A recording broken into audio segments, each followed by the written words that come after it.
because we're all stronger when we have many minds, operating and studying the same problem, and no one has the right answer all the time. So it's idea of being able to have that push and pull partnership and really to let go. I mean, this is the one lesson that blew me away about coaching was I spoke with Alex Ferguson, a great coach of Manchester United, the greatest soccer coach arguably of all time.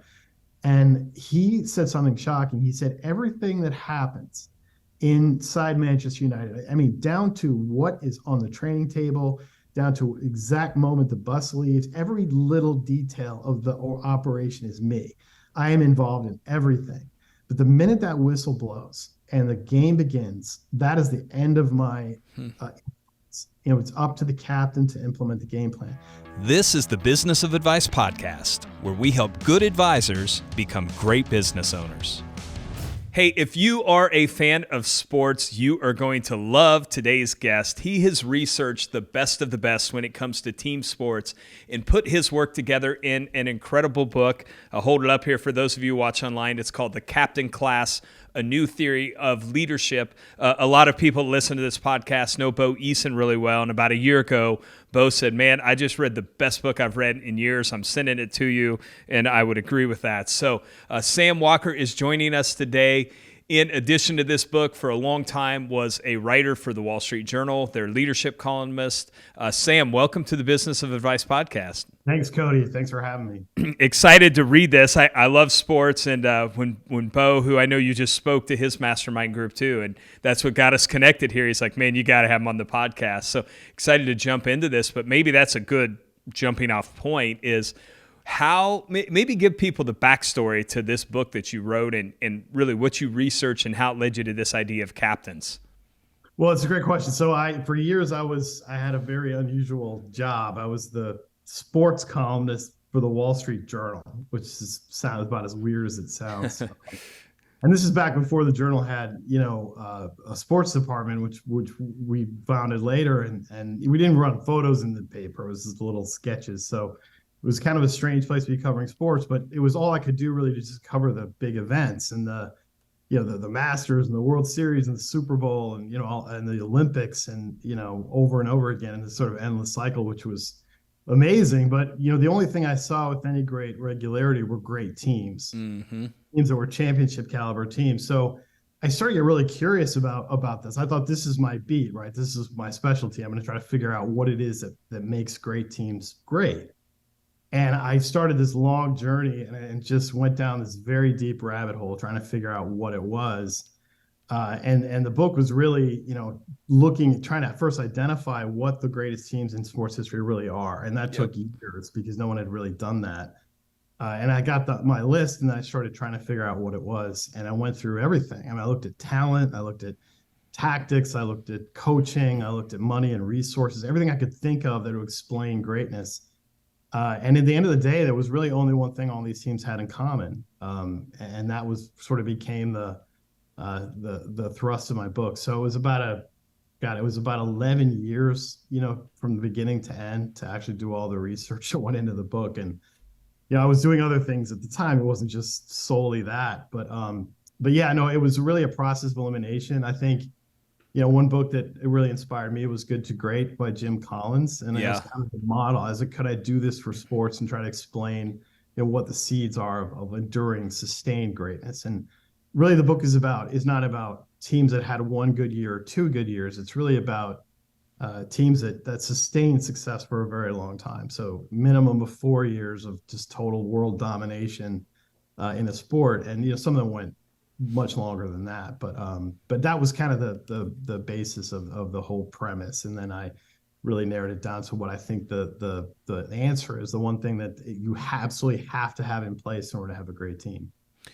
Well, and that answer was a great captain. And so I think, the transition to leadership and how to approach leadership, or part of that is that leadership matters, right? That's kind of what I took away from this. It's like great leaders within an organization end up being the key. And so I want to talk the sports side of it, because I think for any sports fan like I am, the book was fascinating. Even this idea of you doing the work to figure out, everyone loves arguing over who the greatest teams are of all time, but like actually putting some metrics behind it. But then, really talking about how those principles of a great captain can apply to business too. And so I may jump in there a little just on the captain side. I think, I think most people, when they think of great sports teams, a lot of times we focus on the manager or the coach, or maybe the star athlete, but you focused on the captain of the best teams in sports. Yeah. What was it about the captain that made that jump out as you did all that research? How'd you figure out like it's this captain? And then maybe I would follow that up with like, what was so intriguing about these captains that made you write a whole book about it? Well, I mean, I'll just say this was a complete shock to me. I mean, I didn't think it would be captains. I mean, yeah. I really thought it was something else. I really thought it would be coaching, right? I think you think coaches are the ones who create a culture and sustain it over time. So, I really didn't believe it, even as I was seeing it. And it was not a subtle pattern. I mean, really, when I found these teams that had these incredible dominant runs over and over again, I could see that the only thing that they had in common, I mean, look, you need talent, you need tactics, you need strategy, you need some combination of all that stuff to be great. But the only thing they all had was that the beginning of their winning streak and the end corresponded very closely, if not precisely, to the arrival and departure of one player. In every single case, that player was the leader of the team or the captain. So it was slap your forehead obvious. I mean, the more I looked, the more it became clear to me that that one player, the leader of the players, was the person who was really responsible for creating and sustaining that culture of excellence. So I didn't believe it. I mean, I went and kicked the tires. I mean, I found obscure teams in Colombian, soccer, and very little written about them. I had to get translators and figure it all out. And sure enough, there was always this captain figure kind of in the middle of that dominant run. So it took me a long time to really believe it. And I didn't know anything about leadership. I didn't consider myself a leadership expert. I mean, I wasn't really schooled in it. So I had to kind of back up and then start educating myself about leadership. But what was amazing was that these captains, so once I had identified them and I flew all over the world interviewing the living ones and everything I could find out about all these people. And what really shocked me was that I had all these images in my mind of what great leaders are like. And I think, you get them from Hollywood, right? I mean, I don't know where, we just get them, we pick them up. And we think a leader is always the superstar, the person with incredible talent who can put the team on their back and win when they want to. We think that they have incredible charisma. We think they're the face of the effort. And we think they're incredibly skilled diplomats and people who never create conflict, but always bring people together and never push back or create conflict internally. And that was completely wrong. I mean, that was not the profile at all of these people. I mean, they were usually not the superstar. They were often role players. I mean, even probably the worst athlete on the team, but, someone who did the grunt work in the shadows, in a defensive position, not the first person you would think of. And they were not speech givers. They were not charismatic. They didn't like attention. Actually, they had to try to defer attention to their teammates. And they could be very difficult to manage. I mean, they would push back on anything that they thought was getting in the way of the team winning. So oftentimes they were almost agitators. They were not, the people who kind of worked on creating unity at any cost. So the picture I had in my head of what a great captain was completely overturned by this research. And I realized that all my ideas about what leaders do and what they're like were not based in reality. They were based in this sort of mythic, image that I just sort of absorbed.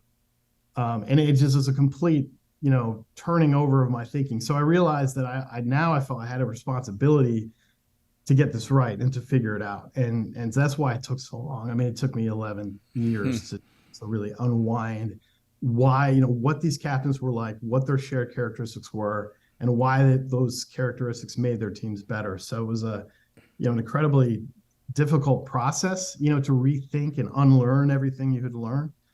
And try to create what I think is an accurate portrayal of what great leaders actually do.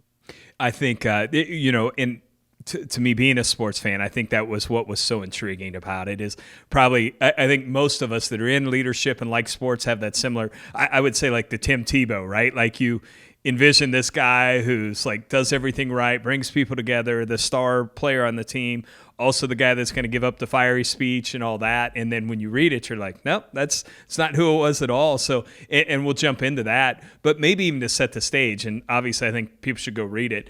To give just a little background on like, the first part I thought was fascinating is just how you identified the teams. But as you said, it's a wide mix of teams that you identified as the best of the best of all time.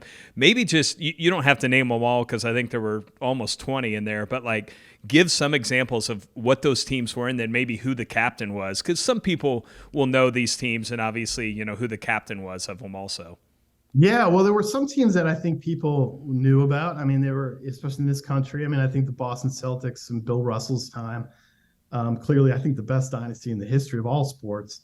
The Pittsburgh Steelers, the New England Patriots, with Brady during that time. But there were so many teams that I'd never heard of. I mean, there were teams the Cuban women's volleyball team from the 1990s, right? I knew nothing about this team at all, but that's the greatest Olympic team of all time. I mean, there's never even a close second. I mean, for 10 years, they did not lose a single match of any consequence. And this is a team from a tiny country, 9 million people, poor, politically repressed, no great volleyball tradition. And a lot of these teams kind of came out of nowhere. I mean, they had no business being as good as they were, but yet they were. I mean, their accomplishments were off the charts, but you mentioned how difficult it was to identify these teams. So it was incredibly hard. No one had ever done this. I mean, if you Google greatest teams of all time, you might find people who have an opinion. Yep. It's someone's opinion. But what I learned about sports is that they value success in such different ways. I mean, in American sports,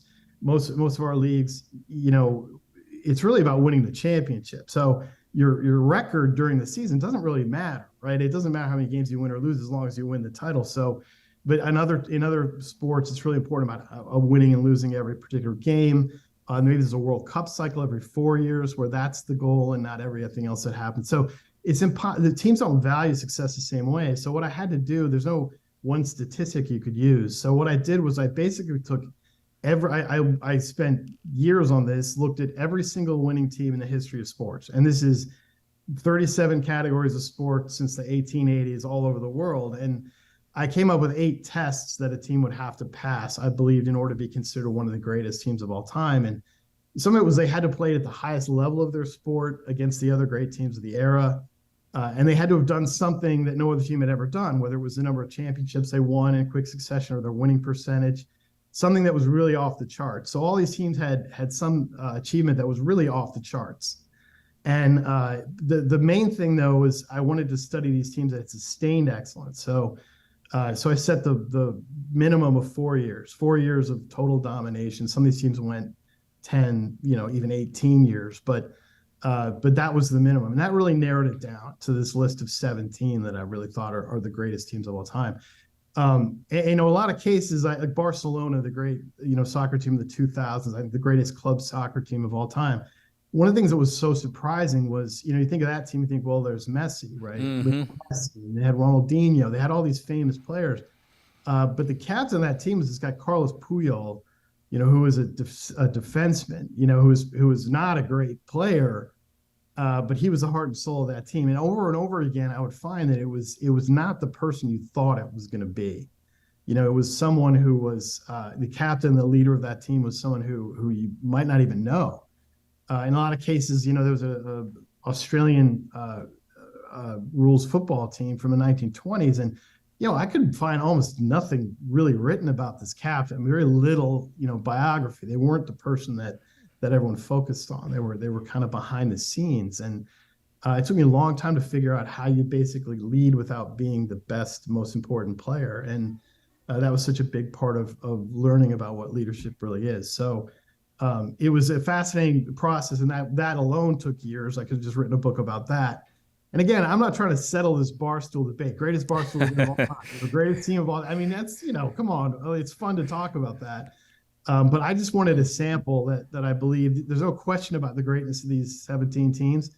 There's no asterisks. There's no question. I thought if there was some secret DNA of greatness, it would have to exist in that list.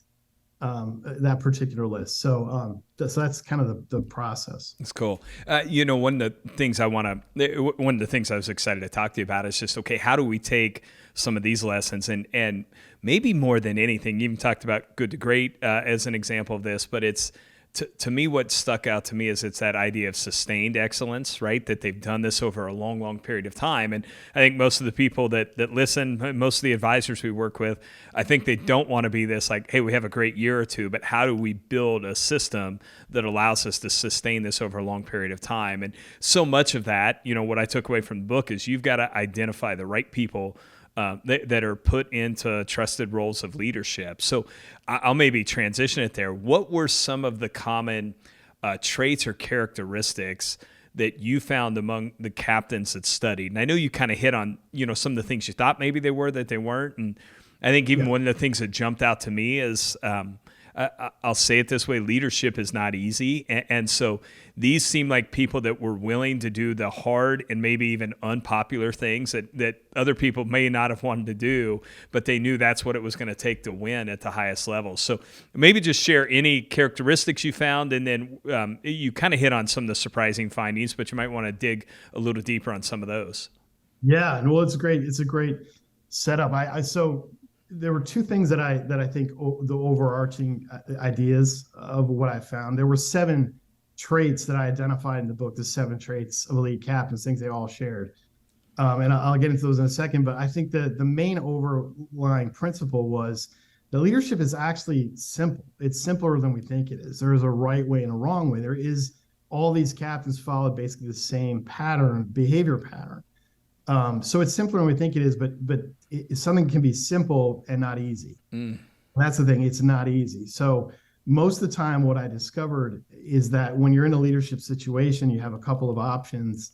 The right decision is almost always the one that takes more out of you. This requires more of your time and effort and focused labor and emotional, energy to handle. So if you just go into it and think, what's the harder thing for me? You're probably in the right place. The other thing is, it's very uncomfortable. And what I discovered with leadership is people who are comfortable being uncomfortable make better leaders. It shouldn't feel comfortable. Leadership shouldn't be easy. It shouldn't be something that you feel you wear naturally. It should be very uncomfortable. You have to be out there on the line of what you know and what you don't know, and feel like you're kind of in that murky area. But the 7 traits. So the most obvious one was just relentlessness. I mean, a complete. It doesn't matter what the situation is. They put in just as much effort. If you're having a great quarter, or if you're really struggling, it's the same level of just complete effort all the time.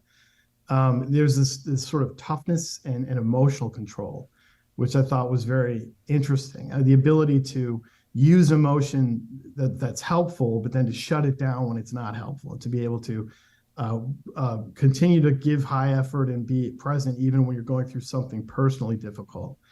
Some of the things that I think are really the most relevant to business, the number one is the communication style. So you always think of leaders as giving great speeches and having a silver tongue and being able to motivate people with words. These captains did not do that. I mean, they did not like giving speeches. Some of them never did. They were not the most charismatic people, but the communication style of a great leader is very different. It's constant. It's this constant vigilance. Its eyes are always looking for someone who needs their attention, some criticism, some support, whatever they need, and giving it to them in the moment in a very practical way, in a very one-on-one way. These leaders were not people who talked to the group. They would pull you aside and they would have a conversation where they would listen to you and they would talk in equal measure. So you would feel heard, even if you made a mistake, but you would be able to receive that advice. But they would talk to people one-on-one with high engagement. It wasn't about having charisma as a speaker. That was important. Also, this idea of carrying water. We learned a lot about servant leadership, but it's really true. I mean, I think the more selfless things you do inside the group that you don't have to do, just not for your own benefit, but for the team's benefit. The more you do that, the more credibility you have as a leader, and the more people want your approval. Because when you come to them with criticism, they know you're speaking not out of ego, but you're speaking on behalf of what's good for the team. All these captains, it's like they cared more about their ego was tied up in the collective performance of the team more so than how their individual contributions were perceived. But another thing that was really, I think, important too is this idea of principled dissent. These captains could be very difficult people to manage, and they pushed back on anything. As I said, just anything that they thought was getting in the way of the team's ability to win. But really, there are different kinds of conflict inside a team. I think we all know that a team needs to be able to debate and have conflict in order to improve. But there's two kinds of conflict, really. There's something called task conflict, which is when the source of the argument is really how do we do better? How do we improve our process? And then there's personal conflict, which is really the subtext is I don't like you, you don't like me, right? And that's toxic. Personal conflict is toxic, especially from a leader. So you can't make it personal. You have to make sure that it's not personal, that it's really about improving the task and being very task and process focused when you're pushing back. But you have to push back. You have to be willing to stand apart and stand alone, against everyone else on the team if you believe something's right, and you have to be able to do that without making it feel personal.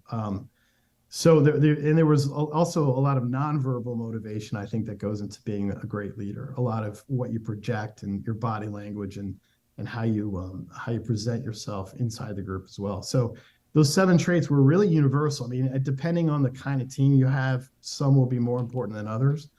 But there really is a pattern. And I mean, I think at the end of the day, that the message I have for leaders is there's a right way to do it. And it's a right way. There's only one way to do it to sustain excellence. Like you can have there's a million different leadership styles that can get you to a good year, a couple good years. You can have a nice, little rise, but the only way to sustain it over time, over a long period of time, there's really only one model of leadership that works. And it is a behavior pattern. It's not about who you are. It's not about your intrinsic qualities, your talent level. It's about what you do. I mean, leadership is 100% what you do 24/7, all the little choices you make inside that group. And if you make the right choices, you will be a better leader. And anyone can model their behavior. I mean, anyone can change their behavior. So if you just know what the right behaviors are, that's half the battle, because maybe you won't make the wrong decisions. But anybody can follow this behavior pattern and be a better leader. So it's this myth that the leaders should have these obvious qualities that mark you as superior to other human beings. But that's not the case. It's really not. The great leaders were not obvious. They're not obvious people. They don't do obvious things. They don't do the big grand leadership gestures. They do a lot of smaller work behind the scenes in the shadows that nobody else ever sees. They just have to really not care about getting the credit, and they have to care about the collective success of the team. They have to kind of get all their satisfaction and ego gratification from that. Well, I would say, one of the benefits of that and really understanding that after I read the book was like it's helped me, I would say even us as an organization process, like who do we move into leadership roles, right? Really starting to look at having like, do they do these things really, really well? And that's why I want people to read it because, anyone who's listening to this, if you have to make those decisions of who you're putting into leadership roles, and I know you've now done a lot of work around that, trying to help organizations figure that out. So that was a huge part of it. I want to ask or have you give some examples. So I think one of the awesome things that came out of COVID, one of the few great things, I guess, about it was the Last Dance documentary about the Bulls and Michael Jordan, especially if you're like my age, right? It's kind of your childhood growing up. And I think, everyone it helped everyone remember that kind of fire competitiveness that Jordan had. But this is one where you'd probably have people argue with you. You didn't have the Bulls as one of your top 1% of teams identified. The NBA team that you identified, which my business partner here, David, I made him read it because he's a huge Spurs fan. It's his favorite team of all time. But they were consistently amazing for almost 2 decades, but didn't get near probably the national attention that the Bulls did. So maybe I'm going to ask you 2 questions. I'll start with the first one of like, the Spurs success, and really the difference between like a Michael Jordan, who was a star player and was a leader, but maybe not, in the way that you identified in here, versus a Tim Duncan or David Robinson, just maybe the comparison and contrast of those and why the Spurs were so great for so long. Yeah, so the 2 NBA teams were the Boston Celtics, Bill Russell's Boston Celtics, which won, I mean, 11 NBA titles in 13 years, and people forget That's pretty good. well that is. And then the Spurs, who were the greatest long-term dynasty, highest winning percentage in the NBA history of over 18 years, 5 titles. This is really Tim Duncan primarily as the leader of that team. So Duncan and Russell to me are really epitomize the qualities that I'm talking about. Very low key, not didn't need to be the star, the high scorer. They would do all the sort of work that was necessary. Great one-on-one communicators, not charismatic, not celebrities or beloved in the way that Jordan was. So that was really more the model of the great leaders. Now the Bulls were an interesting case. So I had a second tier of teams that were very close, and they were about 120 of those. The problem with the Bulls is they only won 6 titles in 8 years, and that doesn't compare to the 11-13 of the Celtics. So, and as their winning percentage over time didn't match the Spurs, so the Spurs had that kind of consistency. So they didn't do anything that was unique in the NBA, but they were very close, and they actually qualify, and they had that kind of leader that I'm talking about. But the thing that's hard, I think, one of the hardest things for me to talk about is it wasn't Michael Jordan. Michael Jordan was not the primary leader of that team. Everybody thinks of Jordan as this epitome of great leadership and competitiveness and fire and all those things. He was a terrific asset to that team, but he was not the primary captain. So I'll tell you a story. So Michael Jordan in 1989, he'd been in the NBA for 6 years. And the knock on Jordan was he's the greatest player who's never going to win a title. Right, because he couldn't play as a team. He wasn't a team guy. Like they didn't have a team around him. It was Jordan and 4 scrubs, and they couldn't ever pull the trigger. So that was the knock. So in 1989, I noticed that it was in December of that year. They were in 10th place in the Eastern Conference. They were just kind of struggling to another okay season, and then all of a sudden they started winning. And just from that, it was one day, they just started winning. And they went on to win, I think, 60 games and won their first title of 3. And then they had another three-peat after that. And I said, what happened on that day, on that literal day? So I went back and just scoured the Chicago Tribune. I found a little notice on the Bulls notes. And it said, today, Phil Jackson announced that Bill Cartwright will be the co-captain of the Bulls along with Michael Jordan. And at the time, this was kind of surprising because Jordan really hated Cartwright. Yeah.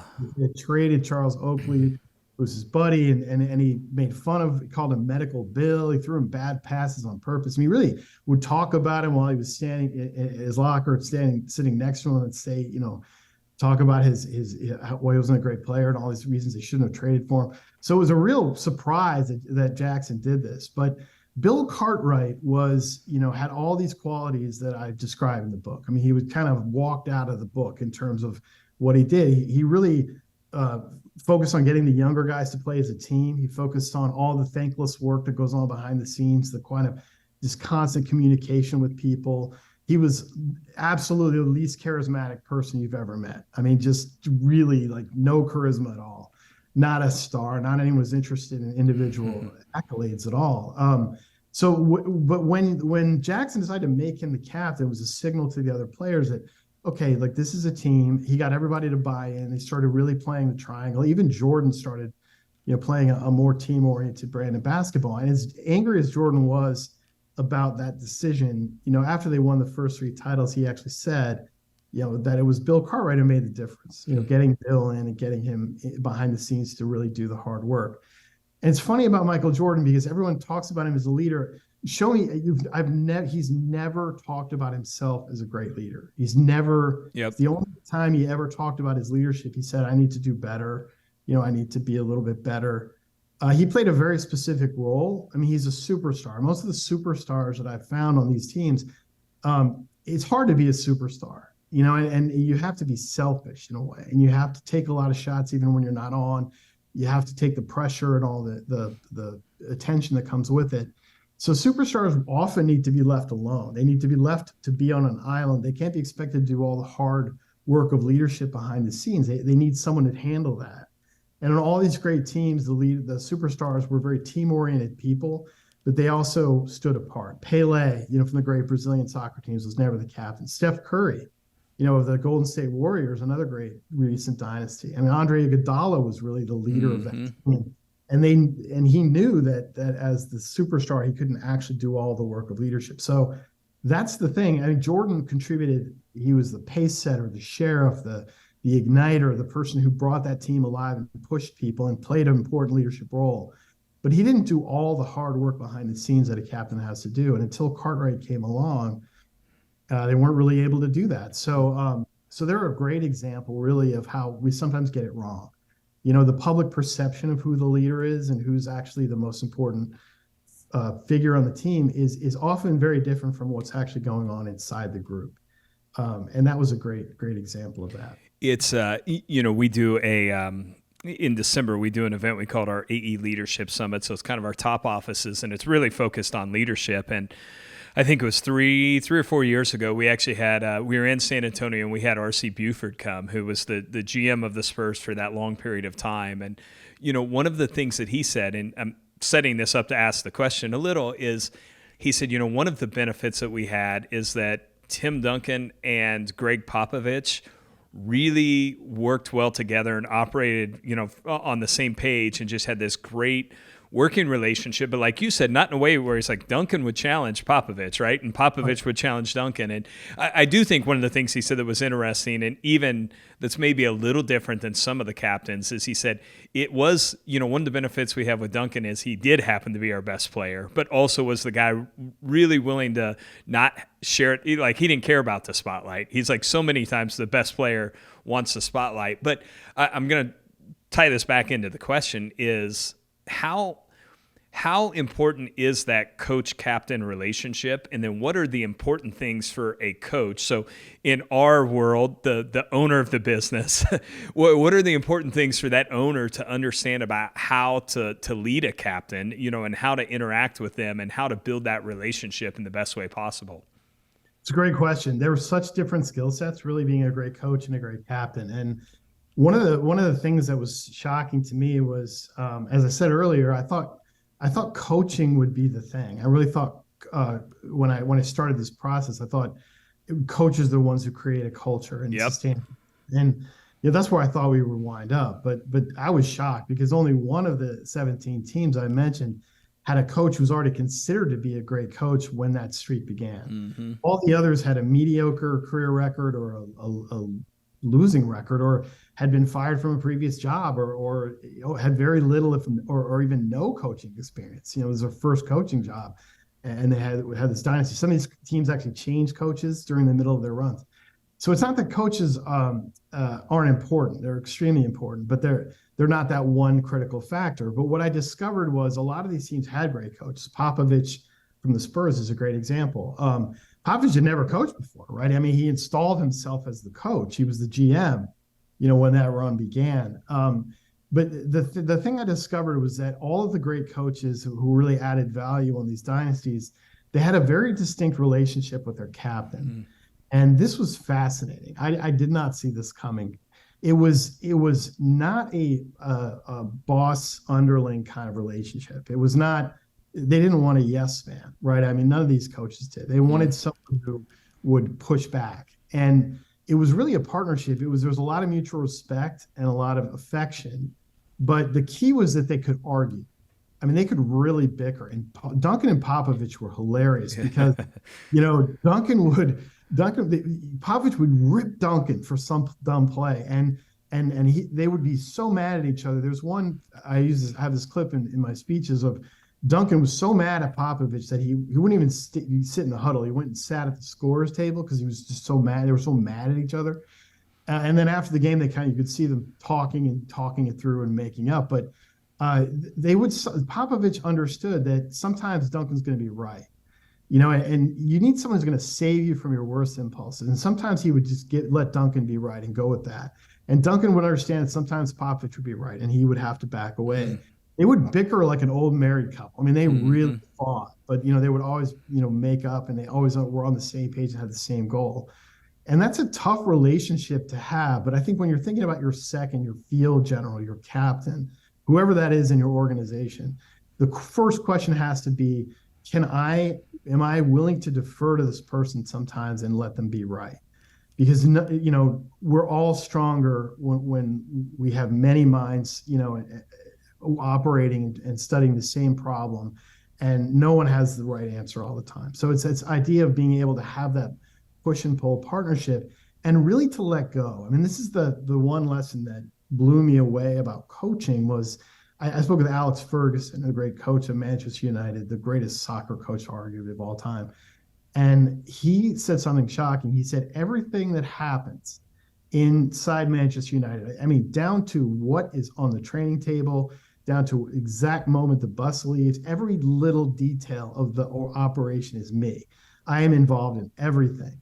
But the minute that whistle blows and the game begins, that is the end of my it's up to the captain to implement the game plan. And you would see Ferguson, a lot of these coaches, you see them on the touchline and they're yelling and gesturing and screaming out instructions. And Ferguson would sit there in the dugout, in his parka with his arms folded. Half the time he's about to fall asleep. It's like doing nothing, right? And he would say, I don't know what these coaches are doing. If the players can't hear you, if they can, you're just distracting them.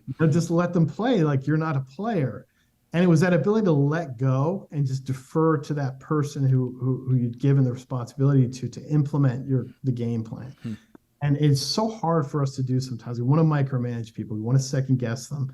That ability to choose the right person, to give them the latitude to actually bring, because the only person who can really operate your team, especially in pressure situations, is somebody who understands what you want and what your vision is, but also understands the team and what they're capable of and what they do well and what they don't do well.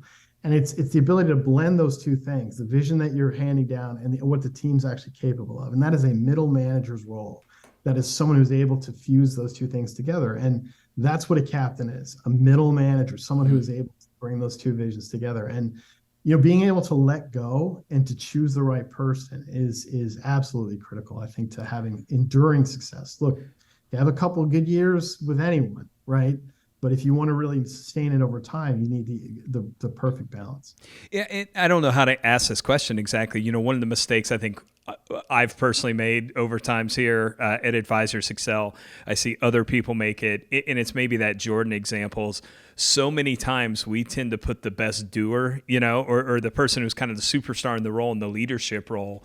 And obviously, I think what you're saying is that is the mistake, but just any way or anything you've seen as you've worked with other organizations and teams of like how to make sure you don't make that mistake?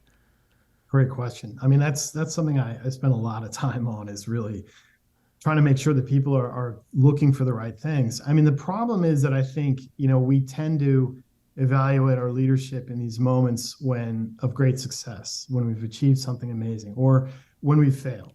I mean, that's when we really think about leadership and think about making changes. But the problem is success and failure really are symptoms of problems that have been there forever. And, the moments that really matter in an organization, I've discovered, are moments we often forget. It's the moment when things were going well and you almost lost it.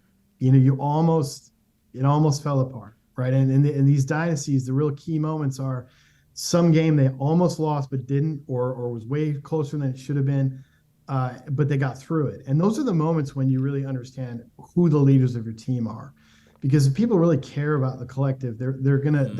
Those are the moments. Moments of success, moments of failure, leadership, and they may be doing some, may not. It's those moments when you just got through, and you tend to forget them. You think, well, God, I never want to think about that again because we almost blew it. That's when, if you really look at what happened, you do a forensic analysis of who said what, who did what, who pulled us through that moment when we could have failed. That's what your leadership is on your team. And the Duncan was such a great example, because people would say, if you walked into the Spurs practice and you asked someone who's the leader of this team, you would never think it was Tim Duncan. He didn't do the things that you think a leader does. It was very quiet work that you wouldn't necessarily notice. So you need to look at your team in a different way. Leadership's about what you do. So who's actually doing the leadership work? I mean, one of the exercises I do with teams is just who has the best relationships, and who actually has the most productive partnerships with the most people on the team. It's usually not the person you think it is. I mean, the first thing I say is, if you walk into your team and you and you think, who's the leader of this team? Who would people think is the leader? That's probably not the leader, right? It's probably one of the last people you would think, because the real work of a leader is so quiet and behind the scenes. So you have to look at your team differently and analyze them in different contexts and watch how the interactions actually work. And one of the things that it's really important, I think, if you think about, it's so tempting to just take your high performer and the person who seems to the highest performer, the person with the most obvious leadership qualities, and make them the leader. But a lot of times that's not the right person. There's a reluctance. I think anyone who really understands what leadership involves knows that, like I said, it's not easy. It's a burden, and it takes a high level of vigilance and paranoia and constant work and selflessness and being outside of yourself and focusing on what you're seeing. And not everybody wants to do that. So, a lot of times if you say, who wants to be the leader? There's 5 people with their hands up saying, I want to do it. I want to do it. Usually if you look around behind them, you'll see someone who's kind of shaking their head and like, I don't know if I can do that. I don't know if it's a lot of work. It's usually that person. It's someone who's not necessarily agitating for the job. They don't want it for the prestige it conveys, or to win, or to feel like they want to add it to their resume. They want to do it because they feel this responsibility to get it right. And they know that they have the relationships and they have the temperament, and they're going to do the work no one else will do.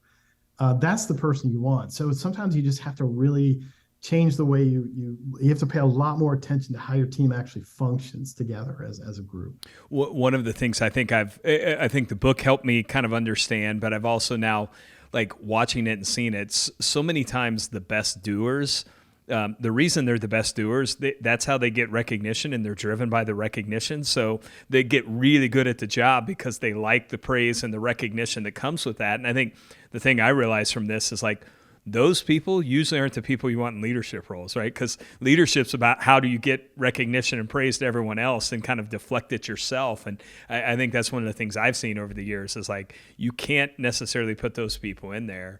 So, as people listen to this, I think you said something great. A lot of times I want even the advisors to listen, especially as they're growing their organization. Captains, I think you said, it's kind of like the middle manager there, right? That in between. So as people are growing their organization, that means a lot of times, and I'll even use us, right? We're moving new people into those middle manager captain roles that maybe haven't been in that before. Were there any things that you saw in these captains, like as they were moved into that role, that they did consistently to continue to grow and develop in those roles and become better as a leader? Yeah, I think you have to give people a little time. I mean, one of the things I've learned is that there's a development. There's a formula that I love, the Israeli Special Forces use when they think about leadership, and they've done so much really fascinating research into leadership and how it works. And their formula is L equals P times M times D. So it's leadership equals P times M times D. The P stands for potential. And what they've discovered is a lot more people have leadership potential than you would think. It's a larger group than you would imagine. Mm-hmm. But if you have the potential, then you need the M, which is motivation. And not everyone is motivated to do the job. Like, not everyone who has leadership potential has the desire to put in the hard work necessary. Yep. In order to. So you need those 2 things. But once you have those 2 things, you need the D, which is development. I mean, you really need some time to learn because, as I said, I don't think anyone's a born leader. It is a specific pattern of behavior that works. And what's fascinating is all these captains I studied and all the leaders I've worked with since, who were really excellent, they've learned through trial and error what works, and they've all settled on the same behavior pattern. There really is one behavior pattern that works, and they've all come to it naturally in their own way through trial and error. So you really need to give people some time to develop. Mm-hmm. And I think hopefully my book will help. I know it helps, but I think I think you need to make sure that you're giving them a little bit of an opportunity to learn. And maybe there's a period of being an understudy to someone else. I mean, sometimes having another good leader is a good model, but having a bad leader can be a good model too, because you learn what not to do. Yep. It takes people a certain amount of time to get there. And I think the important thing is to identify people with the right characteristics early on and to reward those characteristics, because what you do by picking someone. Often I work with college teams, and I'll say, uh, pick an underclassman as your captain. If you can find a sophomore who has the right leadership traits, you should bite the bullet and just pick that person, because now you've got 2 years for them to develop into the role. And by the time they're a senior, everyone has modeled their leadership behavior. So you're going to continue that leadership through time, right? As opposed to picking the person who's the highest performing senior player on the team. So, you need to give them a little bit of time and be patient. But I think you need to really understand if you've got the right person. Because if you've got the right person, what I've seen time and time again is, a lot of teams will come to me and say, here's our problem. We have a superstar player who wants to be the captain, is not a great leader. Nobody wants them to be the captain, right? So what do we do? And, if you can identify the person on your team who really is that person, if you pick the right person, it's amazing how quickly things will change. Because I think that person will prove immediately that they're not in it for ego. They're not in it for recognition. They're serving everyone. They're doing all the thankless work. And they're giving the superstar that freedom they need to go off and be on their own, and to prepare the way they prepare, to do what only they can do. And knowing that, as a superstar, you don't have a lot of time, and you see these problems, and you don't have time to deal with them. And it gets frustrating. A lot of superstars, they're frustrated. They get irritated with people. They get cranky because a lot of it's because they can't get to that thing that they need to fix. When you have the right person in place, it's like, it doesn't matter if the building's on fire, they're going in. That person's going to handle whatever needs to be handled. And having that security is incredible for someone who's a talent level, just knowing that someone's going to handle the hard things that they can't get to. So if you pick the right person, it doesn't take long, for everyone to relax into their roles and to play their roles, and to knowing that they're not ultimately going to be responsible for that thing that's broken that everyone can see and no one will deal with, because that captain figure will deal with it. And that to me is it's scary to pull the trigger and to pick someone who's not obvious. You may ruffle feathers, you may lose, some superstars who are really not team oriented because they may be bent out of shape about it and have too big of an ego to deal with it. Yep, but I've seen that. You'll be better for doing it. That's good. So one other question then I want to ask about one specific captain. One of the things I saw is that, especially these teams, there was a certain standard that all the players were expected to kind of live up to. And I would say a fairly high standard, but it was the captains that often kind of set those standards and held people to that standard. How do captains, and because I'm sure there's a lot of people that are going to listen to this that are in a leadership role where they're kind of playing that captain role, how did they go about reacting or holding teammates to that standard if they weren't holding that standard? What's so important, really the first thing that I do when I work with a team is what's your culture? Everyone talks about culture, as a sort of spongy thing. What I've actually modeled culture, because I've been able to give personality assessments and really kind of create statistical models of what a culture is. And the culture is really, what are the operational values that everyone has to share in order to be successful in that group? And here's the fascinating thing. There is no one way to do it. I mean, every great dynasty, and I've studied dynasties in sports and in the private sector, in the military, and they're all different. I mean, every culture and the values that underpin that culture are always a little bit different. And I have a way of sort of modeling and defining that culture.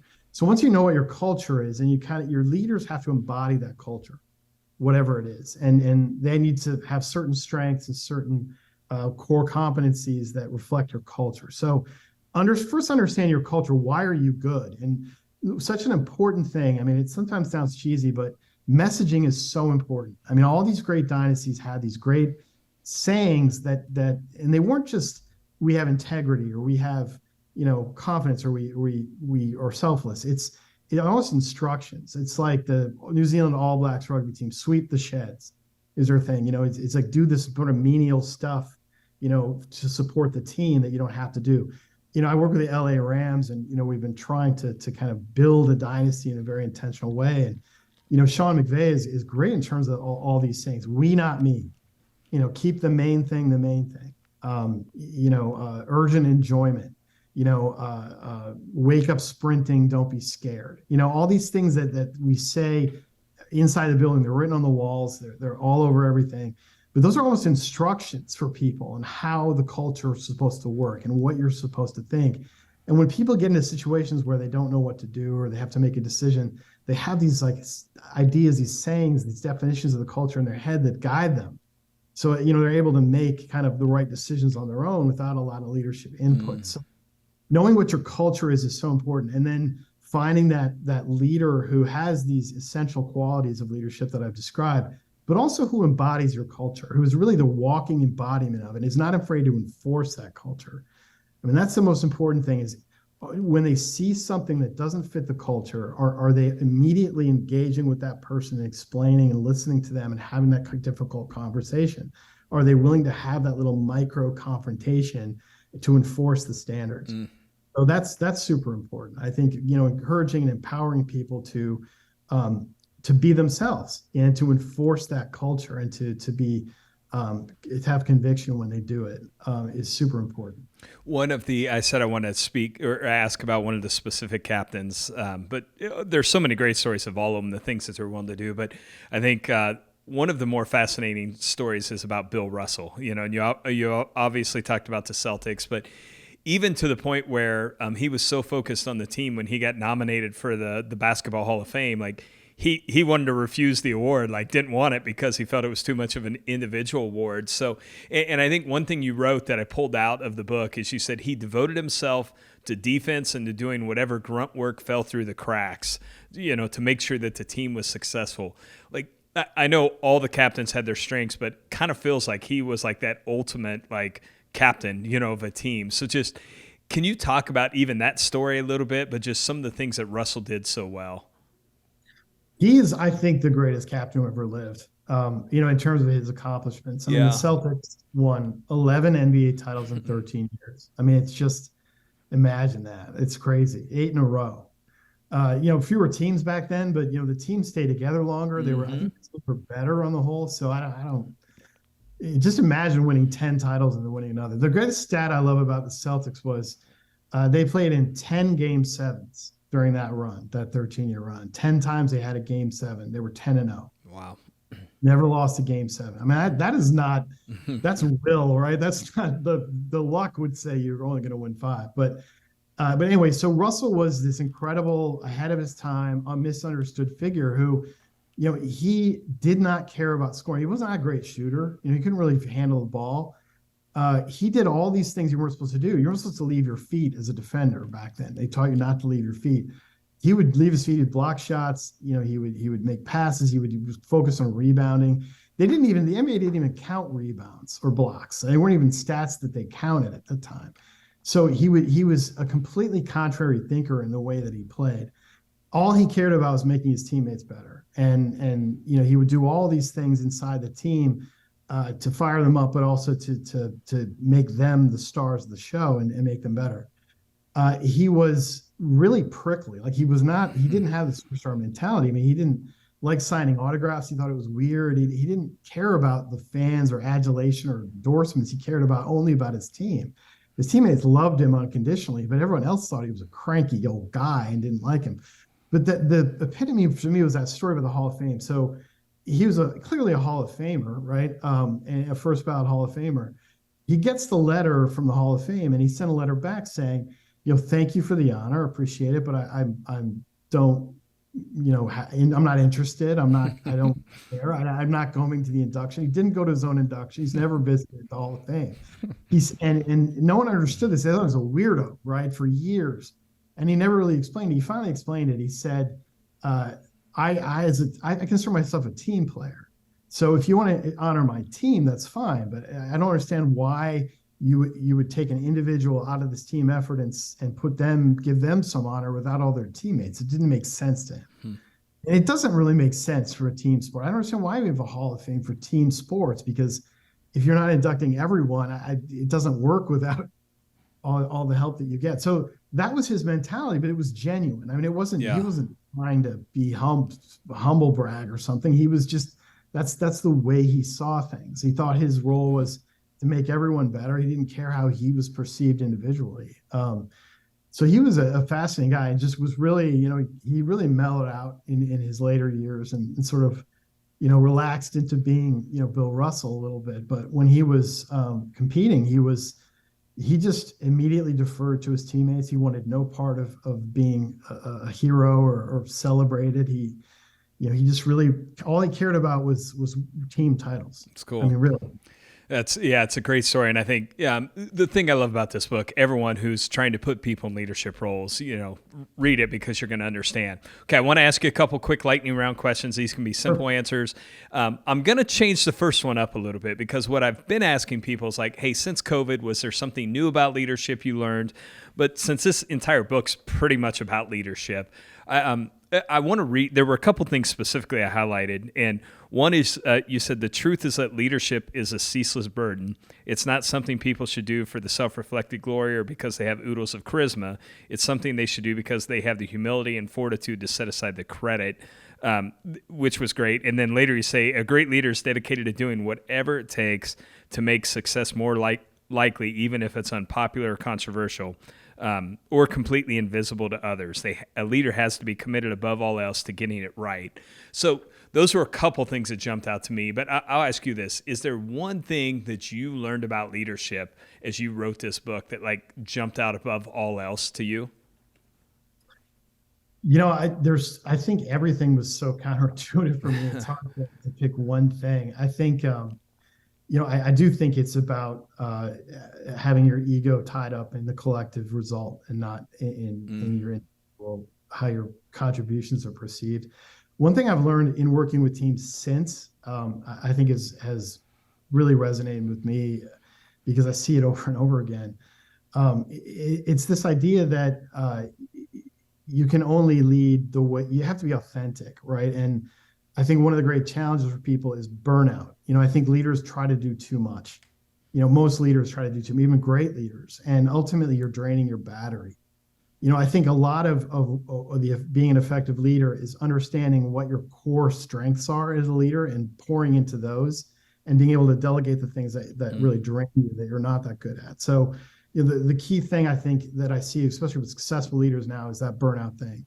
You're doing too much. You need to really understand yourself better and understand your leadership ability, and delegate the things, and take help. You have to recruit and encourage other people to help you as a leader. It's a team effort. That's good. Okay, you mentioned Jim Collins' book, Good to Great. Is there one thing that you've done that's taken you from good to great in your leadership or profession? Well, I mean, I've tried to emulate those 7 traits more, and I'm not a perfect example. But I think one of the things that's so important, I think, to me in the last few years is unlearning, unknowing, really trying to unlearn things that we've learned, and to try to walk back and be open to backing off things that you think and really trying to actively undo some of the patterns you have and some of the things that you've learned over time, because they may not be based on, reality. Yeah, that's good. Okay, third question. We were talking about Sean McVay a little and the work you've done with him, and just how he's such a student of personal growth and development. Is there something that you're doing this year to drive your own personal growth and development you're excited about? Yeah, no, I am trying to, I'm really trying to, I'm trying to get more exercise and better care of myself, but it's also, trying to work in focused bursts and try not to overdo it, and to really try to set aside, a lot of time that's unstructured. And for me, that's been super helpful. Trying to really focus your attention in smaller bursts, and to have some unstructured time to let your mind wander, and to really ask yourself, what do I really want to do? What do I really feel is important to me right now? And to play in space, to use a football term. That's good. Okay, fourth question. Can't be your own book, but what is the one book you've recommended most to other leaders? Well, I think it would be Good to Great. I mean, I know I've mentioned already. Yep. I think I think a lot of the conclusions I think are similar to mine. Not that that's why I recommend it, but I think it's a great kind of practical guide, a starting point for people. There's one book that I always recommend, and I hate recommending it because it's out of print, and I think it costs hundreds of dollars now. And I wrote a column about it for the Wall Street Journal once. But Ayrton Senna was the great Formula One champion, and he wrote a book about the principles of race driving. And it's the only book I've ever read by someone who was arguably the best that ever lived at something. And I think it gives you a sense of what it takes to be exceedingly great at one thing. It's a lot about driving, but if you read it from that context, it teaches you a lot about what it takes to be really elite and great at something. Those are some cool ones. Okay, final question. What is the best piece of advice you've ever received? For me personally, as a writer, it was that writing is rewriting. There's no such thing as writing. It's just about rewriting. It's how much you're willing to rewrite to get it right. And I think that's a good lesson. It's applicable to everything. It's just so much of it is just in the fine tuning and the continuous improvement and the work that goes into it. It's never finished. It's just how much tolerance do you have to actually kind of rewrite everything you do. That's good. Great advice. Okay, Sam, thank you for your time today. I've already recommended it a few times, but they should pick up the book, The Captain Class, A New Theory of Leadership. On top of that, though, what is an easy way for people to follow kind of along with everything you're doing and stay connected to you? Yeah, that's a great question. I'm not the greatest social media person, but I do have a Twitter feed. It's at Sam Walkers. It needs a little attention, but I hope to. I'm working on something that I think will get me out there more. I have a website, and if you follow the bysamwalker.com, at some point I'll have this sort of course material out there for people. Cool. I appreciate the time and fascinating. Everyone go pick up this book. It will make you a better leader. It will help you select and find better leaders in your organization. And as I say a lot, our world needs great leaders more than ever today. So go be great. Sam, appreciate the time. Thanks, Cody.